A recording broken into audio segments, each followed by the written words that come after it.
Welcome, everybody. Thank you for joining us today. Today, we are excited to interview Maryum Ali. She is the South Dakota Parkinson Foundation's 2026 Spring Parkinson's Awareness Conference keynote speaker. A little bit about Maryum is a public speaker, social worker, artist, and the eldest of Muhammad Ali's 9 children, whose career blends entertainment, advocacy, and community impact. In her early years, she toured as a stand-up comedian for over a decade, but her passion for working with youth led her into a 15-year career in social services as a case manager and program director for youth development and juvenile delinquency prevention programs. She also served as regional manager for the Los Angeles Mayor's Office of Gang Reduction and Youth Development. For the past decade, Miriam has delivered impactful presentations for social and human service organizations nationwide. She has been a longtime advocate for Parkinson's disease awareness and research, including serving as spokesperson for the Parkinson Unity Walk in New York's Central Park, where it was produced by the Parkinson Alliance. So, welcome, Miriam. We are so happy to have you. Yay, nice being here. Thank you so much. I'm excited. Yes, amazing. Well, I thought it'd be a great thing just to start off by you just sharing a little bit about yourself, if you wouldn't mind. Oh man. I'll start off with I have 9 siblings and I'm the eldest. 57. Excuse me. No, I'm just joking. I tell my age. I'll be 58 in June and grew up in for my formative years in Illinois in the south suburbs of Chicago. And I went to LA to live with my dad when I was 16, my senior year of high school, and I stayed there for 35 years because the weather was awesome. But I always would come back home twice a year to be with my grandparents. My grandparents kind of raised me because my dad traveled a lot. So my grandparents kind of raised me most of my life. And I'm actually back in Illinois now to help my 95-year-old grandmother. I came back in 2021 and she's 95 now. And I've always been very attached to my grandmother. So I was supposed to be here for 1 year to help her and it's going on 5 or 6. So I'm happy to be back home and to help my grandma. I don't care for this winter, but hey, it is what it is. I And don't like care for the winter either, but I'm still here too. yeah, So, yeah. And like you said, I was in entertainment for a while, but I wanted to use entertainment as a platform to be a role model for young people. And when I saw that Hollywood really wasn't about that, I kind of, left it. But I really did enjoy the creative process. And I yeah. spent about 15 years in juvenile delinquency prevention and youth development to kind of follow that desire to be an upliftment for young people. So that was probably the best years of my life career wise. But I did love stand up and I was in music a little bit. And I do love the creativity. And I always said I would go back to it when I was older. So before I need a cane, I'm getting ready to get back on stage. So yeah, but that's about it. And and I do, I've been public speaking. Most of my talks have been about my experience in social services, and every now and then I do Parkinson's presentations about my family's journey and Yeah. my father's journey, and how our family coped with that. So yeah, it's fun to do. I'm glad I'm doing another one for Parkinson's. I haven't talked about Parkinson's in a while, so it's I love to share our story. Yes, so we're excited to have you share that story and just, where we can relate, obviously, and in our own ways. And so to have those connections and good reminder that, no one is in this alone, right? That there's Hmm. several that it affects and that we can do it together and be a support to each Yes, other. So that's most amazing. definitely. So growing up with a famous father, I'm sure it was important to, I know you've talked about honoring your father's legacy, but also you probably have been searching and working throughout your career and things of creating and finding your own purpose and path and Yeah. legacy, Mhm. which it sounds like you've obviously found. Can you Yeah. speak a little bit about that journey, what led you to where you are today? Um, being the eldest, I'm that kind of eldest sibling that was a motherly figure. Sometimes they say the eldest are protectors. of their siblings, even though my sisters were 2 years younger than me and my brother 4 years younger, because in my set, because he's been married 3 times, his different kids. So I Sure. grew up with it was four of us. But when we were together during the summer, I always felt like this responsibility to nurture and to protect. And so I always grew up wanting to be in the helping profession somehow. And then my dad and grandparents had a big impact on that career choice because my grandparents were like neighborhood social workers, Okay. especially for elderly. They were always feeding people and assisting people and giving them transportation, and it really felt good. It felt like it's what we're meant to do as in humanity, is to help other people. Yeah. That inspired me. And then my dad was extremely generous and kind to all. I mean, everywhere he went, there were hundreds and thousands of people just kind of, surrounding him. And I just watched the way he treated folks, whether, no matter what race they were, what religion, if it was someone unhoused on the street or someone, a dignitary in a mansion, he treated them equally respectful. And I watched him do that my whole life. And it was kind of rare for him to be at one point one of the most famous men in the world. And that was his perspective on how to treat others. And that just really, really guided me in a lot of ways. It really did. Because I was very close to my dad, like a daddy's girl. I didn't care where my mother was. I'm like, Dad, where are you going? I was just attached to him. And Yeah. watching that, I do believe that it really dictated a lot of what I want to do in my career. Yeah, well, it matters how you're raised, right? And what you're Yeah, taught it to does. believe and support and stand for. And sounds like you've had those things throughout growing up, and now, no brainer, you're a great advocate for children, for people with Yeah, Parkinson's, and treat everyone with that dignity and respect and yeah, support that they need. So that's beautiful. Love that. yeah, So I'm curious how it was.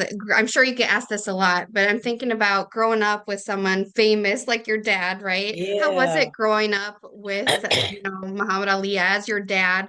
I even You think about know, specifically the dating yeah, scene. Like I would be terrified if yeah, I was a guy going yeah. up to knock on that door.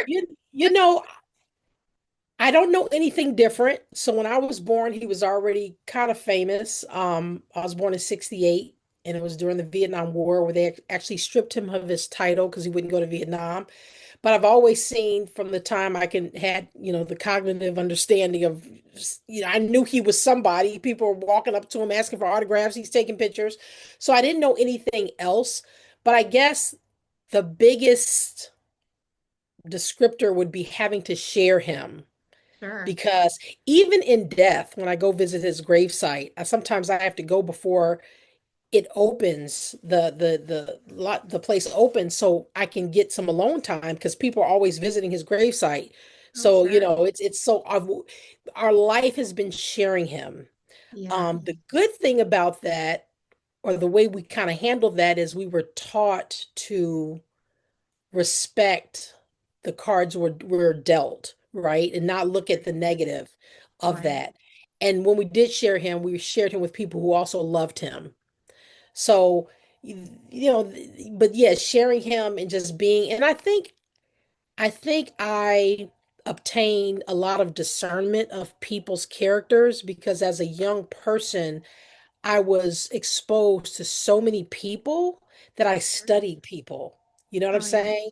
Like Yep. I Yep. wasn't I wasn't sheltered at all. Like we Mhm. were kind of exposed. So studying people that come around often and then seeing later what they become or the result of their friendship or lack thereof, it made me be almost an expert at mannerisms. Oh, And yeah. it's Yeah. kind of it's kind of hard having that because you want to be wrong about things. But like I would say 90% of the time, I kind of know a person's vibe if I'm with them for about a couple hours. Oh, Even though I sure. may not show it, I'll Yeah. stay respectful and nice. But there's some people that once I get to know them, I'm like, that they're not going to be my friend. You know what I'm saying? It's like I said, too many Yeah. red flags with that one. And I just growing up young. So I say being his child, just an exposure to the world at such a young age and to so many different types of people. Mhm. I think it was to my benefit in many Yeah. ways. Yeah. Yeah.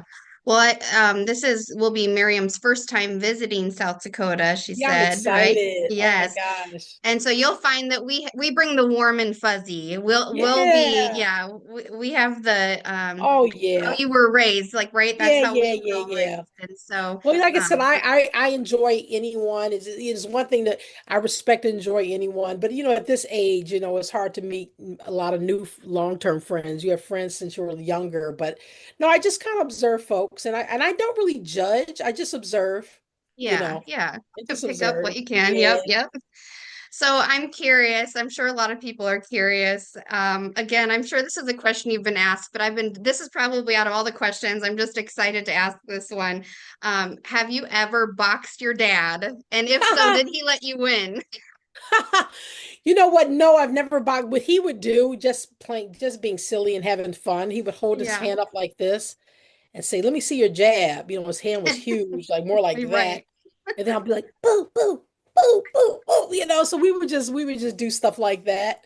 So yeah, it was just a fun game we would play sometimes. But Yeah. yeah, Oh, my sister fun. Layla, of course, she's the youngest. Well, she's second to the youngest, and she was the only one that took up boxing. Yeah. But I was an athlete in school. I mean, I was in a sport every season, just not boxing, basketball, Okay. volleyball, track, field events. That was my life was sports. So Yeah. that's one way I take after him, just being in sports. Yeah. Oh, Yeah. yeah. Okay. Mhm. Um, did you attend your dad's matches often? Is there a memorable moment maybe that Yeah. sticks out for you? So yeah, I was the eldest. I probably went to a lot. Well, I didn't go to many because we were young. Back Sure. then, boxing matches weren't family friendly. Right. Like if Okay. you go to them now, you could may see a family there who are into boxing, like Right. UFC and all that. But back Sure. then, it was not for kids. I mean, it was like Okay. Right. really dark, shady people ringside, and no, really, it was different. Smoke filled the air, alcohol. It That's just where you wasn't. started your observing of people, huh? Yeah, yeah, right. So yeah, but yeah, I went to a few. I remember going to Madison Square Garden when he fought Ken Norton. Ken Norton had broken his jaw at their first match, and this was the big rematch. Oh man. And we went to that one, and he won. And I remember the car we drove up in. There were so many people surrounding the car that they dented the car up, like the car had been in a car accident. The car Oh was my like gosh. all dented in because people were just It Right. was pretty crazy. And that stands out in my mind. And believe it or not, his last fight was in the Bahamas. It was Trevor Berbick, and we all wanted him to lose Oh yeah. Why is because no, that? well, we saw what we didn't know were Parkinson symptoms, but we saw something. Oh And we sure. knew he wasn't doing well. And we knew that if he kept winning, he wouldn't stop because he really shouldn't have Mhm. fought that fight. He should have retired before that fight when he fought Larry Holmes. And we watched that Mhm. on close circuit. It was devastating. But Oh he my had God. Parkinson's already. He had Hmm. Parkinson's, I believe, in his 30s, not even in his 40s. And because I saw the symptoms that early. And then they Yeah. did a voice study of his voice, Hmm. and they said the slurring of the speech started in 78. And that's exactly when, and I went to that fight, and I'll talk about that in my keynote. Yeah. And I saw something was wrong with him. I remember telling my younger sister, who's 9 years younger, I was like, Daddy had symptoms like when he was 38, when he was 36. And she's like, No, he didn't. No, he didn't. And she wasn't even born yet. Or maybe she was like a baby. And I'm like, he Sure. did. Yeah. And then they actually did someone did a speech study, and they said 78 was that point. And I said, see, I told you. But I was like Mhm. 10 years old, so I knew how he would talk and how he wouldn't talk. But he fought two times after that. So Yeah. yeah, those are the fights that stand out. And when he did lose, we were happy he lost gracefully, but we're happy he lost because he did finally retire um Yeah. that Okay. last fight. But that was just so weird being there praying, please don't let this be it. Yeah. That's just a weird thing to have. Yeah. I'm sure that Yeah. was scary after that diagnosis because Yeah. um your dad was diagnosed at 42, correct? A Or actually, I will say it's so funny because doing these talks, I really want to know the dates, like really yeah. the dates. And when he was he, at 42, they said it was Parkinson's syndrome. Oh, okay. They said it was syndrome, and they said he wouldn't the symptoms wouldn't progress, and it looked like Parkinson's, but it was from boxing, and he wouldn't progress the symptoms. So they were actually wrong. Yep. And then shortly after that, he was diagnosed. But I counted about 9 years from the Okay. time he had the symptoms, because you know the punch drunk syndrome and all of that looks similar to Parkinson's. So Sure. that's what they Yeah. thought it was, because a lot of boxers had slurred speech and things of that Right. nature and slowness and all that. So, but I counted about 9 years, Wow. and then they say, Mhm. of course, you may even have it before the obvious symptoms. So Right. yeah, Right. so it was a long time in Oh, which there are articles about a lot of people being missed. And back then, he had the best doctors, the Mayo Clinic. It was so much not known about early onset Parkinson's wasn't even a word. It wasn't right. even a Right. thing. So because he was in his 30s, they're like, "Oh, this is not what they Rule call that out. disease for Sure. older people, right?" But again, Right. so much is unknown, which is why research is so important, because back in that time, a little was known. I hadn't even heard of it. Right. So Right.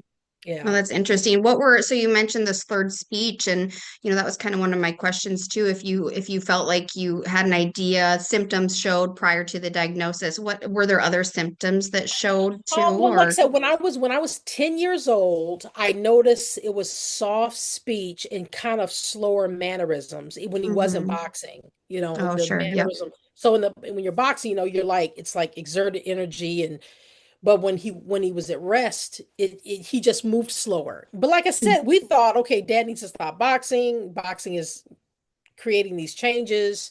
So yeah, it was all about it's boxing. It's not Parkinson's. Like I said, I didn't know what the word Parkinson's meant. Right. Um, but in the time period that they were calling it syndrome, the symptoms were enhanced. It was like, the gait was different, his walk was different, Mm. he was slower. Um, there was just a little tremor in the hand, just very slightly. You could barely notice it. And again, they were saying syndrome. And there was even an article, and I'll show you it in the keynote. There's an article that actually said, because he was on Cinemet, but they said he didn't have Parkinson's. And there was an article that said his symptoms are melting away. He's going to get better Mm. you know and this was kind of right before he was actually, so it was. And these are the best, like I said, these are the best doctors in the world. So Yeah. so much was not known about Parkinson's then. It's just incredible. His optimistic mentality made it easier for us to handle, because he just has a lot of faith in the cards that are dealt to him. So he really didn't wallow in he did sometimes they say ignorance is bliss. So because he didn't know what it was, and he Right. didn't know it would last a long time, he just kind of lived his life, which I Yeah. think was beneficial for his, from a psychological standpoint. And then he would always tell us, I'm not in pain. I don't have leukemia. I don't have cancer. I feel no pain. Don't worry. So he was always very comforting to us. But we saw him struggling, Right. and when I moved with him in 1986 to LA, when I left Chicago to live with him, you know, I he those were that was where I just saw kind of he was different. Right. So yeah, but it's so many of course we all know so many phases. And then we had the phase of, okay, it's Parkinson's, it's getting worse. How do we help him? And that's kind of what I'm going to talk about. And then he had his learning curves. He had his, you know, dark phases where he was kind of felt isolated, or felt frustrated, even though he kept a positive attitude. But he was a little rebellious sometimes, and not wanting to do a speech therapy or do certain things. And then there was a phase where he became a part of the Parkinson's community and started understanding what he had. So we saw him go Right. through their different things. So yeah, I mean, it's in many ways he became the face of it, because I think he was the first famous person that people started knowing what Parkinson's was when he got it. Yeah. But he went through his challenges as well. Sure. Yeah. Yeah. So, did they ever say, I think of boxing, right? Obviously you get head trauma. And I know that Hmm. they say that with head trauma, it can increase your risk of Oh Parkinson's yeah. disease. Did they ever tie those two together then at some point throughout the Well, process? it's so interesting. The family probably could tie it together even more because we know kind of the environment he was in. And of course, there's no hard truth on what causes it. But his Right. brother had it too, right? Okay. And his brother just passed last year, but his brother got it after 60 years old. Okay. This is my Interesting. theory, which Yeah. I could be wrong, but this is my theory. Environmentally, there were two parts of his life where he could have been exposed to pesticides and lead. His father was a sign painter in Louisville, and he painted church scenes in churches, and he was a wonderful artist. And he kept his paints in the back of that very small house, and they were in the back kind of part, and you could smell the fumes all over the house every year. And his Okay. brother inhaled that growing up, the lead Right. fumes of paint, because paint he had a lot of lead in paint years Yeah. ago.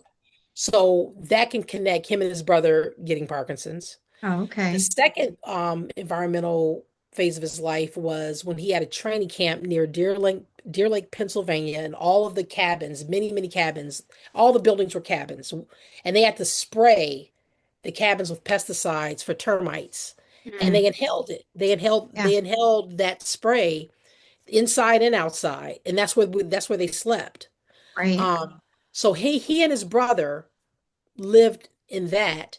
Mm. And I believe the Parkinson's came out quicker in him than in his brother because did have head trauma. His Right. brother Okay. didn't. His brother boxed, but he stopped boxing young. So I believe they both got exposed. The exposure to toxins probably was the same. But my Hmm. father doing boxing and a lot of, research shows it could be a combination of Yep. environment and head trauma or environment and genetics. So that's what I think. Yeah, that could be 'Cause- very well easily be the yeah, cause. Yeah. because every boxer doesn't get Parkinson's, and so for both of them to have it, and I don't think they had the gene. The gene that they were testing at the time, my father didn't have that gene. So for him and his brother kind of to grow up the same, live in the same places, but he got it earlier than his brother. That's my theory. Yeah. Yeah, I Yeah. mean that very easily Yeah. could be. Yeah. Yeah. It's gonna be nice in it for a future where we don't have to make those guesses, right? And we're gonna be able Hmm. to crack down on the how and the why and make a change for the better for the future Right. of Right. Parkinson's disease to virtually eliminate it, right? Hmm. So with what is one like misconception or stigma about Parkinson's disease that caused frustration or made things more challenging for you and Oh, your family, especially being in the limelight, oh, yeah, right? yeah. Yeah, I would say, I want to save some of the stories for the event, but I would Sure. say during the time that he had it, again, no one knew anything about it.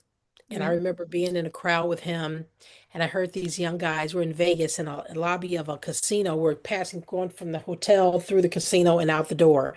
And as we were traveling, people crowd around him. Everyone's crowding around. Oh, there's Muhammad Ali. And then I heard these guys on the side goes, "Oh my God, look at him. He's drugged up. He's doped up. He looks Uh, crazy." And I just couldn't, I couldn't let it go. I'm yeah. like, "Dad," I'm like protective of my dad. So I kind of kindly, gingerly walk over to them and I'm like, "Hello, I heard what you said." I'm like, "He has Parkinson's disease. He's not on drugs. He probably heard you. I did, and you should, Right. this is what Parkinson's is." And I just, "Oh, we're so sorry. We didn't know." So back then, people actually thought, oh, that he didn't have this disease, right? Right. Another thing I would say that we had to learn when you're less verbal, don't talk around the person in the room like they're not there. Yeah. Like, even though they're not as verbal during the conversation, bring them into the conversation because they can feel isolated when 20 people are sitting in the room. Sure. Yep. It's Hmm. not, he didn't have dementia. He's not deaf mute. He just Right. has Parkinson's. So bring him in, even if he's not. So that's important to do. As Yes. people are changing, you want them to feel as normal and human as possible.